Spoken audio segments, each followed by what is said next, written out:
nên chăm lo em lo cái quay nó là nhịp búa lại công ty chỉ có tờ ta chỉ mà lấy mua họ chỉ cho một phải và chỉ dùng bên hông ô tô chở chấp rồi cái tí bên hông mà bây giờ mua phải ổn thế lại u lại non thế nữa hay nữa chở rồi lại thế lại cái tờ lại u lại nó ta chỉ mà đi lại buôn đã luôn từ từ to một lại buôn ta luôn từ từ hay nữa ô chả sẽ nữa phải lúc lấy cháo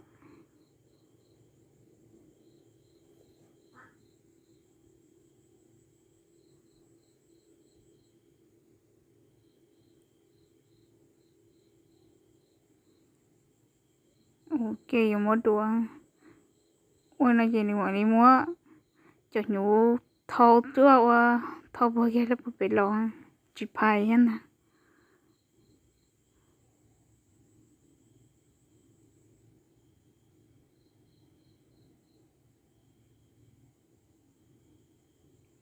ôi nó gì nữa đồ kia nó chỉ phải nè sẽ nữa đồ kia nó lo cái mà ở giờ chơi chỉ cho bây giờ mong ôi nè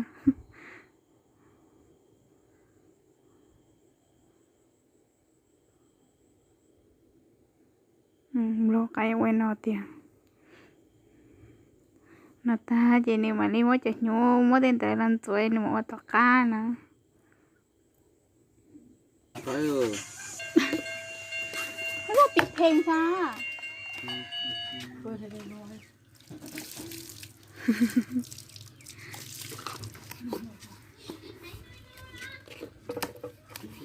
dán thừa mưa mày nghe nhảy dựa hay anh là cho mình ănนี่รีวิวนะเจ้าเก่งนะ เขาว่านักไก่ นักไก่ ไม่ต้องไก่นี่อย่างเพลงกู เพลงมันดังบ่ได้ มาวันนี้ต้มไก่เนาะต้มไก่เป็นโตมึงไงโอ้โตเบิดโอ้ตายมาได้เจียว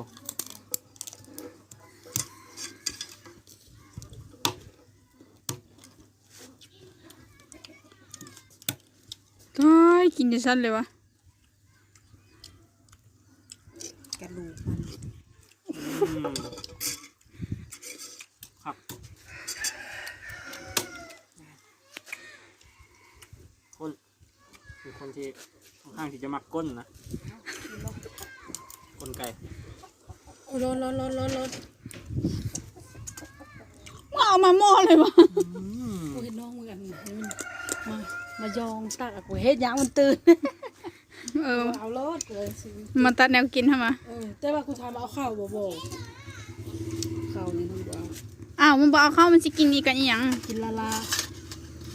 อายมึงดิบ่ดูกันน้ำหมอต้องให้หมอมหน่อยน้ำมันจูไก่จูปลาเลย บ้าที่ชายกูเห็นมึงเห็นลืมกูกินบ่ข้าวเกิน เราจะกล้วยก็ดีเลย มันจะถ้วย น้ำพ่อนเลย กินต้มไก่ก็คือต้มไก่เอาต้มไก่ หลายโพดอ๋อ ต้มไก่ เกลืออีไหมมึง มึงก็เอาอันนี้ออกกันเด้อบ่ นี่ กดได้ หัวจะสิเย่มัน เยอะแต่มันน้ำปลา กินแล้วมาเยอะ บอชิทายอันนั้นก็มึงก็เอารีวิวอาหาร กินยังไงให้แซ่บ กินแล้วนะกินเลย แก้วพร้อม มีดื้อจาน จัดด้วยน้ำร้อนครับ ข้าวเจ้า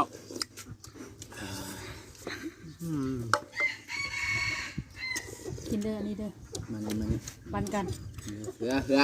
กินแน่ มีดมาแม่ ไม้มาตัดปันนี่คือกูกับเบอร์เกอร์ไก่ เด็กน้อยกินบ่ได้เขาว่า เตอมัน กินแล้วปึ๊ก ตอน โง่ โอ้ จ้าเขาว่า บอเราสูงเขาบ่กินเตยเลย ผักเขาเป็นซ้ อ๋อคือกูกินเป็น เราร้อนจัว มือกล่อม ทั้งภาษาเราสูงภาษาเราลุ่มปูนใส่หนังกันเลย กูกินเลยนะ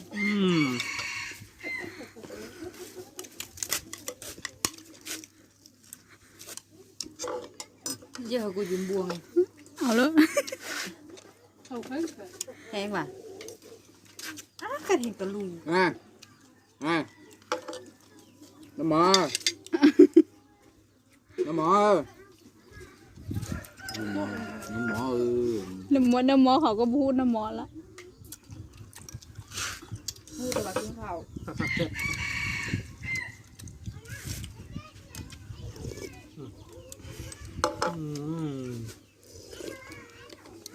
เสีย เยอะมันก็กินน้ำขาวเลย เอาซามาใส่ในแบบว่าเอาเย็ดโอเย็ดเลย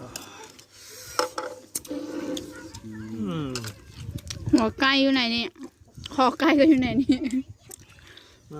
มึงจะเอานี่วะ บอซื่อเอ้ามันคือมีอย่างไงนี่ นี่กูจะสมัครกินเองหน่อย กินบ่ ขาไก่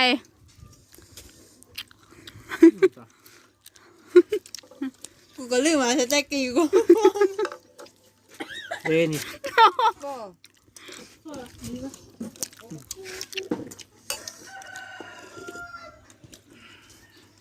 ลืมเอาสเต็กอีกแต่ไอ้นักซิมเลยเห็นความน้ำกูก็เห็นแล้วดู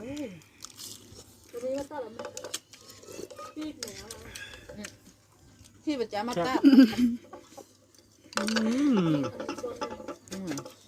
มันเป็ดเดมใส่ดีกู มันเป็นแดงเบดแล้วที่บอกพอนเมื่อกี้มาเบดแล้วปะเบดละ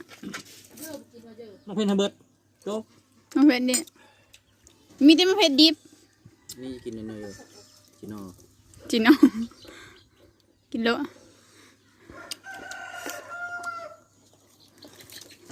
เลยตะเกียบแบบนี้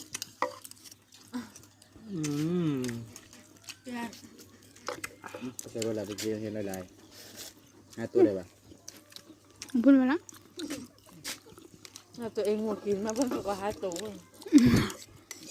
ว่ากัน5ตัวเลยกินให้3ครั้ง นั่นมันจากอันนั้นให้กูนะ ใช่ไหม อันตันคอ อันนี้คันมีคอมมาที่เฮียนตัดต่อทำคอมเลย มี มีเพจตัวหนึ่งเขาให้สมัครอยู่ คนก็มีแต่ว่าบ่มีไวไฟถาม เสีย ชื่อไว ค่า ไฟ เทอมพันละเสียเป็นเดือน ก็จะชิคกันอะไรก็คือจับนั้นจับนี่มามันก็มีแต่ซ้ำนี่